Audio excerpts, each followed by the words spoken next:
Not that I needed another reason to love you, but I will not forget what you have done for my people. Today on Starfield Essentials, in our first segment, Paid Creation Conundrum, Achievement-Friendly but Game-Breaking, Roach's Bounty Count, Higher Than You Imagined and Broken, Vanilla Game Bounty Hunting Still Broken, Prisoners Run Wild with Brig Furniture. In our second segment, Be a Bounty Hunter and More in Star Wars Genesis V7, Just Bring Chewbacca to Starfield, Robin Locke, a real new companion, Lazarus Awakened 2.0 quest free on Nexus and Creations, HSK Any Target. In our third segment, could envyray add ray tracing to Starfield? Starfield hanging on to top 40 true achievements rank. Share your year in review. We need this space truck. And more Teufel speedruns. My name is Richard. Let's get started. Paid Creation Conundrum. I do not have a problem with paid mods. I said in my last video that if you don't like a paid mod, you don't need to buy it. However, some recent developments have made the paid mod situation more complicated. Currently, you can get mods from free sites like Nexus Mods, but that is only for PC. You can also get mods in the form of creations. These mods are available in-game on PC or console. As I showed in my last video, the Xbox mod user community is likely 5 times as big as the PC mod user community. In other words, what happens in creations has an outsized effect on the modding scene. Now, creations can be paid or free. Creations can also be achievement-friendly or not achievement-friendly. Currently, there are 62 achievements in Starfield between the base game and the Shattered Space DLC. Some of you don't care about achievements, some of you do. If you play on PC, you can use an Achievement Enabler mod to make all mods achievement-friendly. This is not an option on the Xbox, because Microsoft does not allow third-party dynamic linked libraries to be injected into game code. When the creation site launched in June, only creations published by Bethesda could be achievement-friendly. In fact, Bethesda creations can be both free and achievement-friendly. Recently, Bethesda made a change that allows verified creators to publish achievement-friendly mods. But here's the creations conundrum. If you are a non-Bethesda creator and you want to publish an achievement-friendly creation, you must charge for it. Achievement-friendly mods made by anyone but Bethesda must be paid creations. 2 modders I follow made statements regarding this situation. First, modder Deebz, known for mods like Improved Follower Behavior and Smarter Spacesuit Autohide, announced on December 3rd that he is leaving the Starfield modding scene due to the paid creations conundrum. He said, quote, "This effectively disincentivizes free mods from being published, as it will push console users to stick with purely paid load orders in order to continue earning achievements. This was the final nail in the coffin for my interest in Starfield, and I no longer wish to support the money-first modding ecosystem that Bethesda is attempting to create." End quote. Second, modder Korodic, known for mods like Useful Brigs, Non-Lethal Framework, and Fleet Commander, had this to say in a Reddit comment, quote, "To gain achievement-friendly status, I need to request it as part of the review process. The review process is only part of submitting paid content. Free content is immediately published. In order to get these mods to be achievement-friendly, I'd have to get them verified and paid. In my humble opinion, I don't see this as a greed thing. It makes sense that if Bethesda is to review it, they would want to be compensated for their time, as anyone can create and submit free content, and they need to pay employees and justify value and time for the workload." End quote. Korodic sees 3 options for his mods. 1. Do nothing, which means creations like Useful Brigs and Non-Lethal Framework are not achievement-friendly, but paid creations like Fleet Commander are achievement-friendly. 2. Charge for all his creations and possibly, quote, "get called greedy, maybe get doxxed and swatted. Be personally attacked by YouTubers who get sweet ad revenue while performing top-tier character assassination." End quote. Having a paid creation that is the same as the free version on Nexus Mods would likely conflict with the recent Nexus Mods policy, resulting in their removal from that site. 3. Fork his free mods to create a paid creation version and maintain free and paid creations. He would still get attacked online and possibly be called a scammer when people who buy one version see there is also a free version and don't understand the situation. he would also likely conflict with Nexus Mods policy. In the end, Korodic says, quote, "I will advocate as best I can for an official path for free content to get achievement-friendly status, but it won't mean much without a lot of community support," end quote. I agree with Korodic here. We need a way for Bethesda to enable free achievement-friendly mods. The problem seems to be that gaining achievement-friendly status requires a review, and that costs developer time. Bethesda takes a cut from creation sales as a way to pay developers to review mods. This is actually a bigger issue. Consider my next story. Achievement-friendly but game-breaking. There is a new paid creation available called LSD's New Game Customizer. This mod lets you start a new game and create a new character with plenty of characteristics and gear that would normally take hours of gameplay. In this example, I created a level 15 character with a ton of credits and a selection of decent beginning game equipment. How can this creation be achievement-friendly when there are achievements connected to level progression?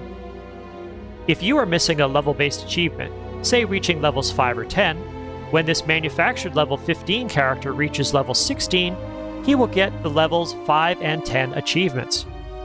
The fact that a creation like New Game Customizer can get the achievement-friendly tag shows that the process is less about identifying mods that affect game balance and achievements, and more about achieving paid creation status. Let's contrast this paid creation with a free and hence achievement-unfriendly creation, the Cheat Terminal. This is also available on Nexus Mods. This is a pretty awesome mod.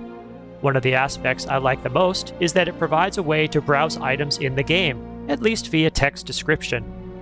I have done a lot of research using console commands to generate and modify items, so getting access to them via a menu in the Cheat Terminal is a nice alternative. I have zero problems with creations like the Cheat Terminal, and the fact that it is not achievement-friendly makes sense to me. But what if the creator removed the free version and replaced it with a paid version? First, it would likely disappear from Nexus Mods. Second, it would now have all the balance drawbacks of the New Game Customizer, and be worse in this regard by an order of magnitude. You see, the changes you can make to a character and the gear you can acquire using the Cheat Terminal dwarf anything found in the New Game Customizer. I would like to hear from Bethesda on this paid creation conundrum. It's forcing modders into an untenable situation. As I learned in my public policy degree, there are no solutions, only trade-offs. I think Bethesda should make these trade-offs. 1.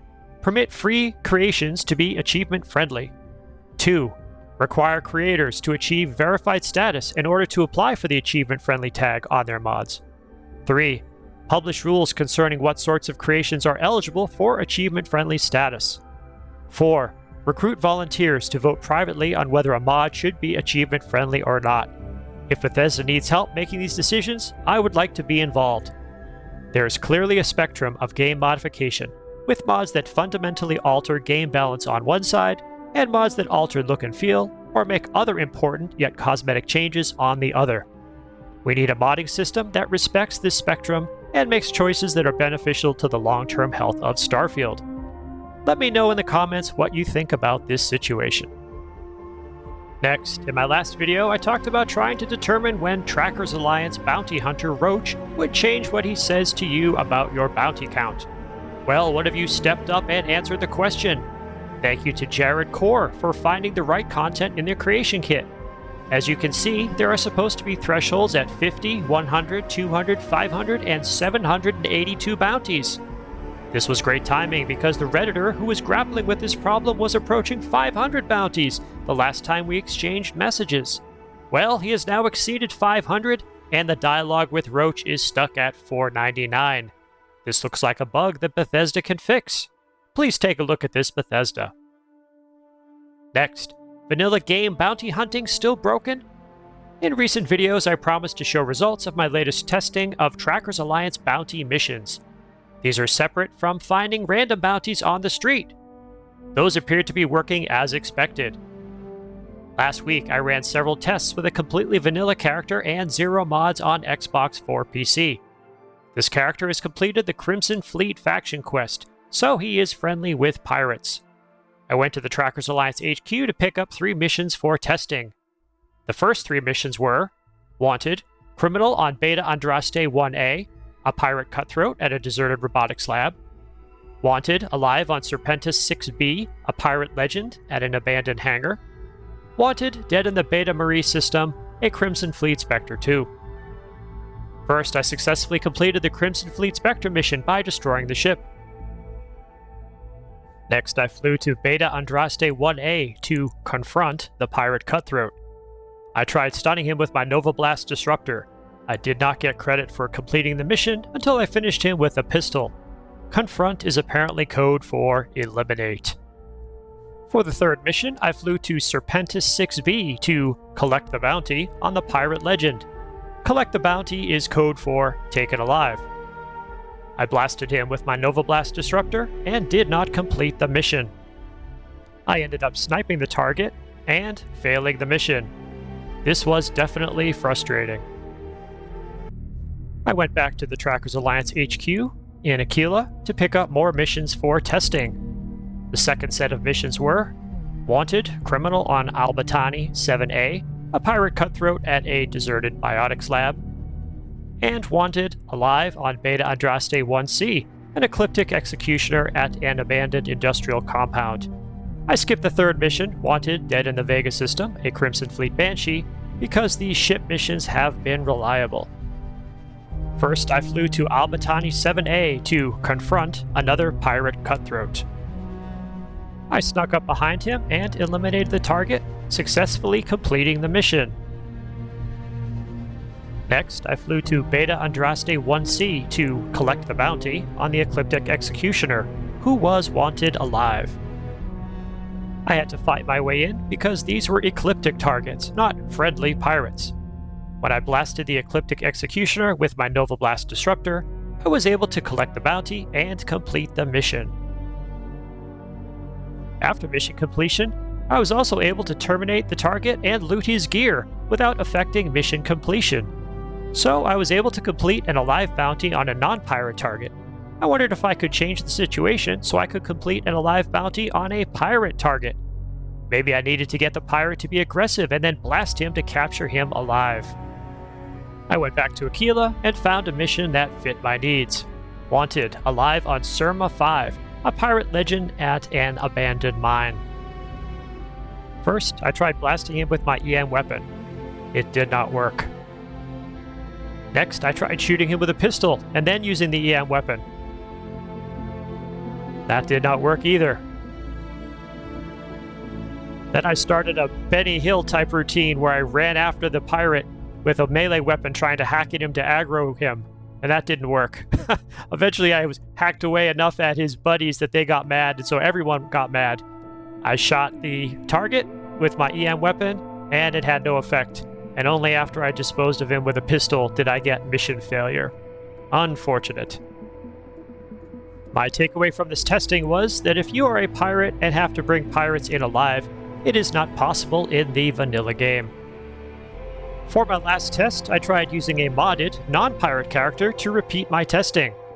I built a Trackers Alliance board in my ship and found the right mission. Wanted, Alive on Creus, a pirate reaver at an abandoned industrial compound.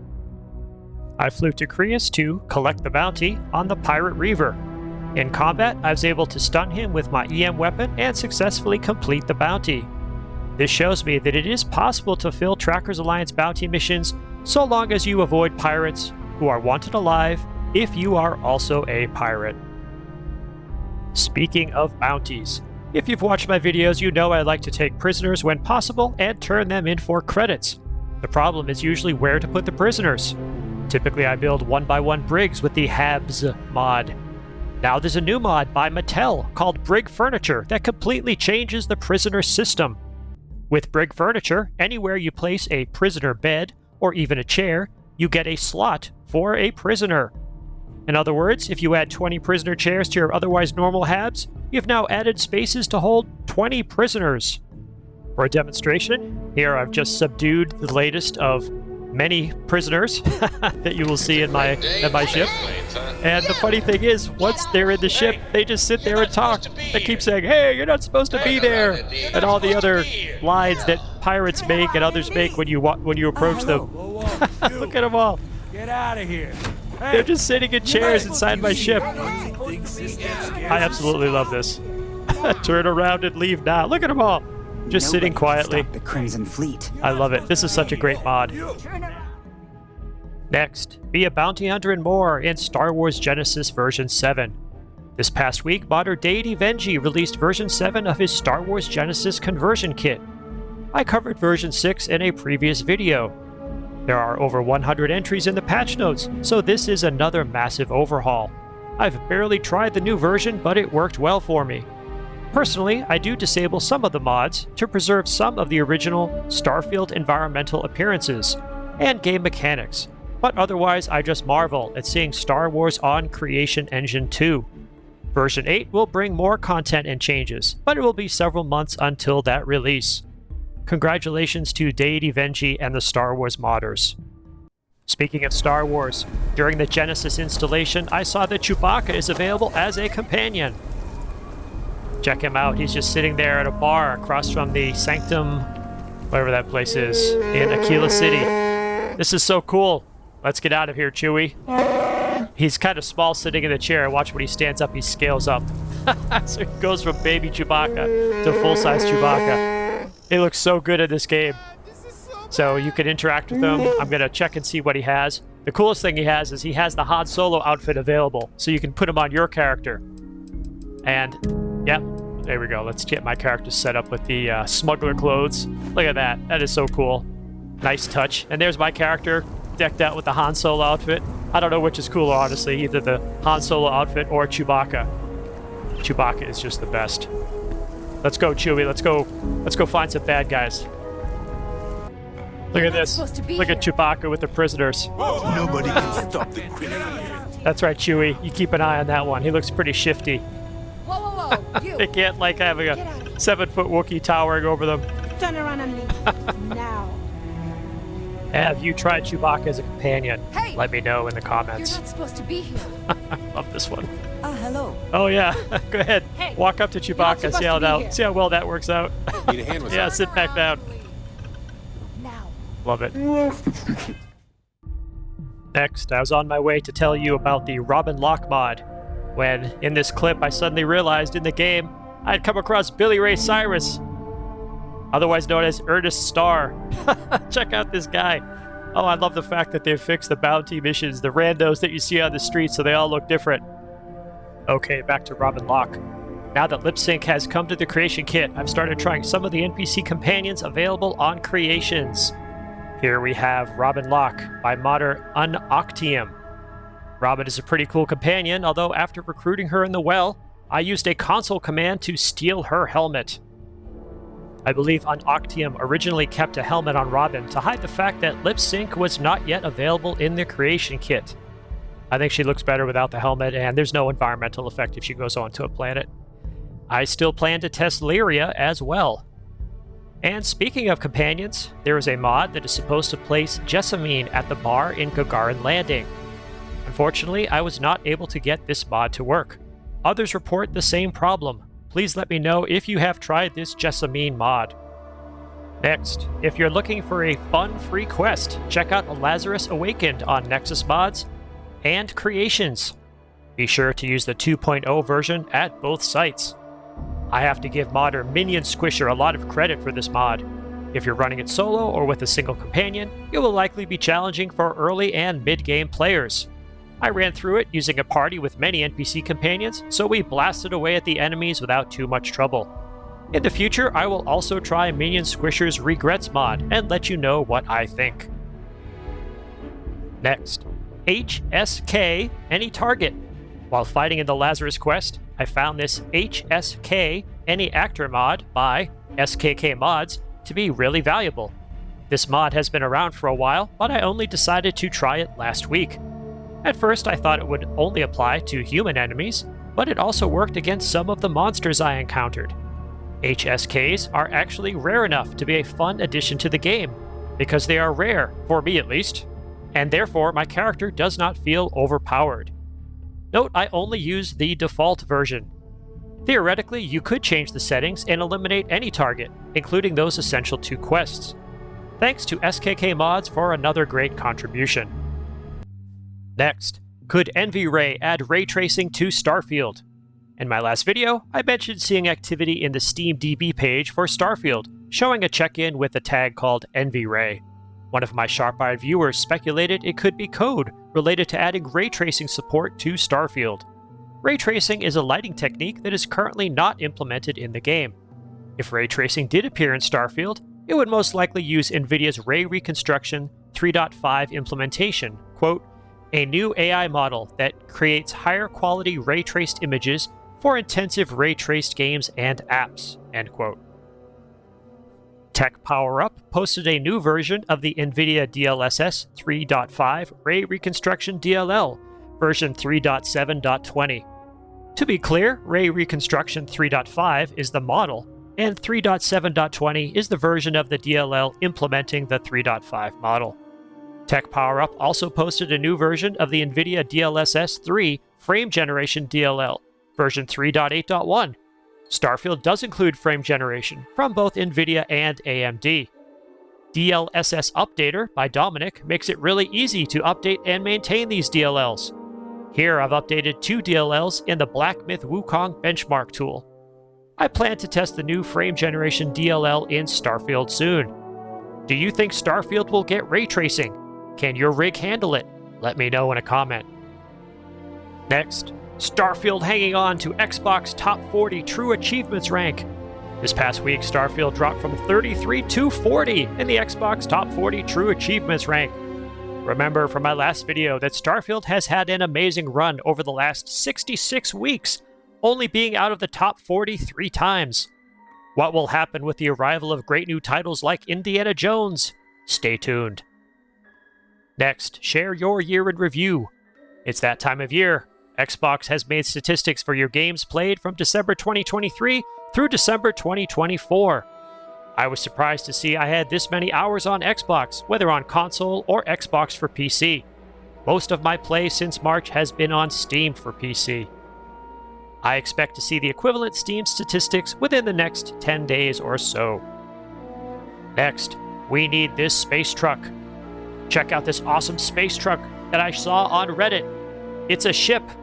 Frankly, it's cool that stuff like this has to keep me in our Starfield. Otherwise, that sub is generally depressing for fans of the game. I hope the Redditor who posted it, frankly, name is unpronounceable, shares more about this ship build. Finally, let's end on a positive note. More Teufel speedruns. My favorite speedrunner, Teufel, has been busy this past week. He set 2 new world record Starfield speedruns. The first is a New Game Plus Skip Main Quest glitchless speedrun in 17 minutes and 11 seconds. This means he collected the necessary artifacts and got to Unity in this run. The second is a New Game Plus Repeat Main Quest glitchless speedrun to complete the Shattered Space DLC in 1 hour, 3 minutes, and 8 seconds.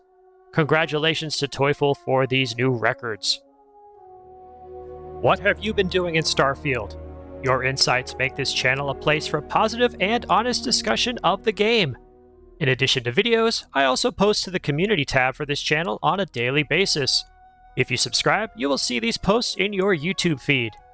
If you made it to this part of the video, please leave a comment with the word convoy. Also, remember to ring the bell icon and select all notifications. Check out my other videos if you want to learn how to keep your ship by building it in the Creation Kit, or my thoughts on the game's 1-year anniversary. My name is Richard. I will see you in the Starfield.